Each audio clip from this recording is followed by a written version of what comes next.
And you mentioned technology, and obviously, WiSide, we're a company of technology and services, and so we are a bit of technologists and technicians. And pulling something right from the headlines, I think the Screenwriters Guild just agreed to move forward with ending their strike, a lot of which was impacted by artificial intelligence in their negotiations.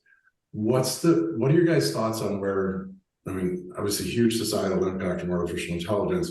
Where do you think that fits in here, either making things better or worse? And Alex, would love to start with you. Well, the first place we can start is that as we think about AI, if you're anything like my students, it's going to make you more effective at your jobs. You're going to be able to do the same amount of work in less time as we learn to do AI. So could there be a place where it frees up more time to engage in social impact initiatives? Imagine, for instance, you have 20% of your time. Could that 20% go to then working on social impact things?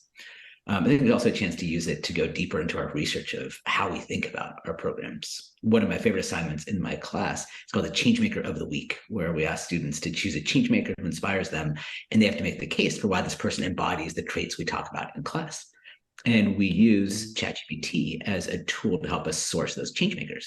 So we'll say, for instance, okay, I'm 22 years old. I care about gender equality. I'm really passionate about sports and music. Tell me 5 changemakers whom I don't know about that I should consider for this assignment. And it's amazing what it comes out with, much better than a Google search. And so are there opportunities there to engage artificial intelligence to go even deeper than we thought about? One of the trends I've been talking about is not just going with the big names to support the big name organizations, but rather go a bit deeper. Could AI help to unlock that, help us do deeper research and find some of those hidden gems that maybe are doing really wonderful community-based work, but aren't getting elevated to the same standard to date? It's almost the same thing Tessa was saying. It's like, how do you create that connection when you may not have those connections socially through that? Tessa, what do you think? How does it, in terms of what you see, where are we going to be 5 years ago? Well, one thing that I am excited about is the possibilities of the predictive tools that can help companies determine which volunteer program might resonate best with their employees, or which what time of year would be best, right? And then also on the individual level too, I think on a very operational kind of level, AI be able to look at employees' calendars and say, here is an event. I see you're available on this day. Here is an event.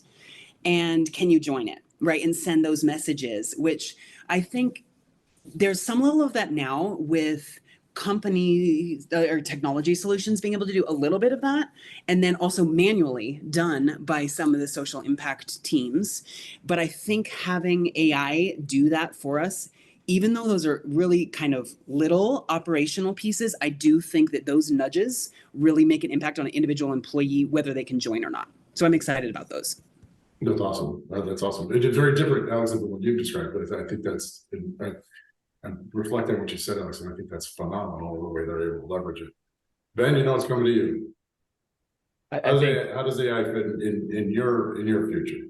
Back to relating it to bottlenecks a little bit, social impact programs are equally exciting and equally forgotten, meaning that, when you launch a social impact program in a company, an employee quite often, they'll log in, they'll sign up, right? But quickly forgotten because there's competing priorities, right? Maybe my boss needs to get me to have a report delivered by this date, right? So it quickly goes down the list of priorities. I think AI as an enabling technology in these platforms is pretty exciting. So example, some of the things that I think about, David, is I'm on the platform. I've put in all the nonprofit areas and cause areas that I'm really passionate about.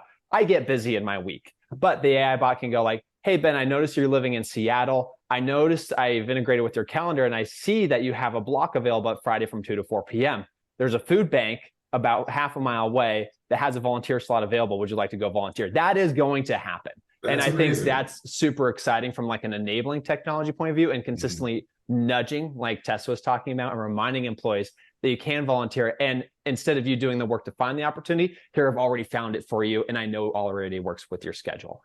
So I think that's just one of many examples of how this can be an enabling piece of technology. And I think it could really help with companies just getting engagement. That's a phenomenal example. I love that.